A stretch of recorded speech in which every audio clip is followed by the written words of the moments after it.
Despite it being an old and overused saying, the early bird gets the worm surprisingly still holds up to this day. People who have created early morning habits and routines have their lives sorted out. They know what they're doing and where they're headed.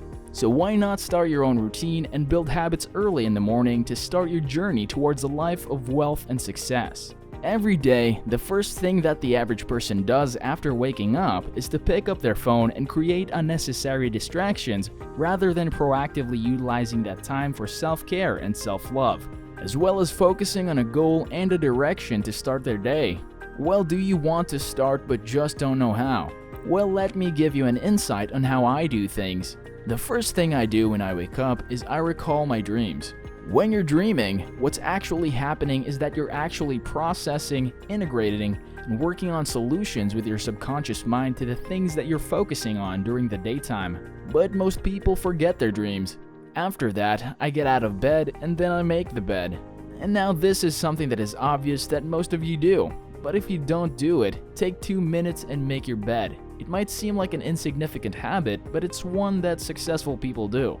Because if we're talking about your momentum and getting things done, checking things off, doing it with excellence, then make your bed. It's worth the 1 or 2 minutes that it takes. Remember, the things you do define you, and you want to be excellent in everything you do.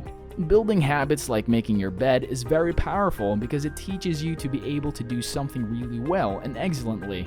And the other benefit is that when you come back at the end of the day, you come back to success. You come back to your bed already made. After that, I make sure that I drink lots of water because our bodies utilize a lot of water and most of us are very dehydrated at night. Then I'll take my supplements and probiotics, which is important to me because your gut is your second brain. It sounds like it doesn't have anything to do with the brain, but you have quite a large amount of nerve cells in your gut.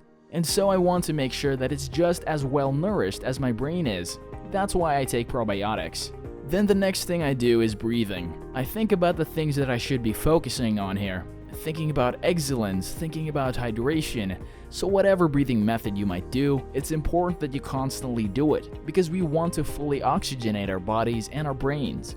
I do my meditation in the morning and also later in the afternoon or evening sometimes before I go to bed. But it's important to always do an early morning meditation. Do it for about 20 minutes. This will allow me to have a clear mind as I start my day. Meditation puts me in that space for 15 or 20 minutes. From there I do 5 minutes of just moving my body. You can do anything, just make sure that your body is moving and that you're pumping that heart rate up. Now keep in mind that this is not my exercise for the day, I'm simply waking up my body. And then from there, I take a cold shower. If you believe in cold therapy, ice baths are very powerful. Given that when athletes hit their knee, for example, they put it on ice to reduce swelling and inflammation. And in a similar way, cold therapy is a very powerful way of resetting your nervous system and reducing inflammation. This is why I take cold showers. Once I get out, I start shaving, brushing my teeth, all that hygienic stuff. Once I'm done, I then start writing in my journal. And you have to try it. Journaling is very powerful. Some of the most brilliant people in history keep journals and diaries. Now when you write in your journal, it is important to keep it handwritten as opposed to digital. And while I write in my journal, I also do my to-do list. This helps me keep track of the important things that I need to do throughout my day. And once you tick off every box in that to-do list, no matter how small the task, you will feel successful. It will feel wonderful having accomplished a lot in one day. You want those days to accumulate, productive day after another productive day, and you want to crush it every single day. At the same time, you also want to write down your feelings or things that you want to feel.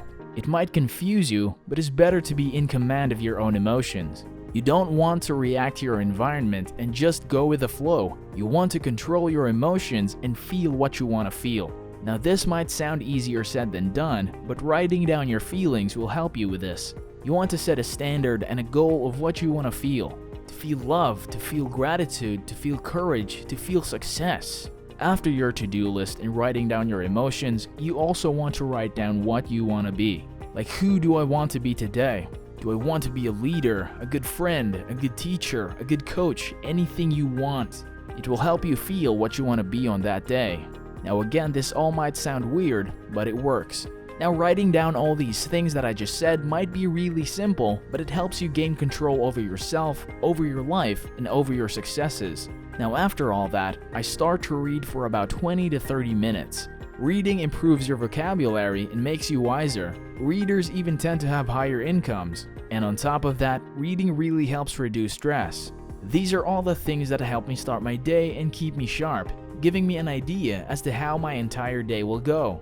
Get control over your life now and start doing the things that you need to do and the things that will keep you on the path that you want to walk, instead of going day to day believing that whatever will be, will be. Now, if you enjoyed this video, please give it a thumbs up and consider subscribing. I'll see you next time.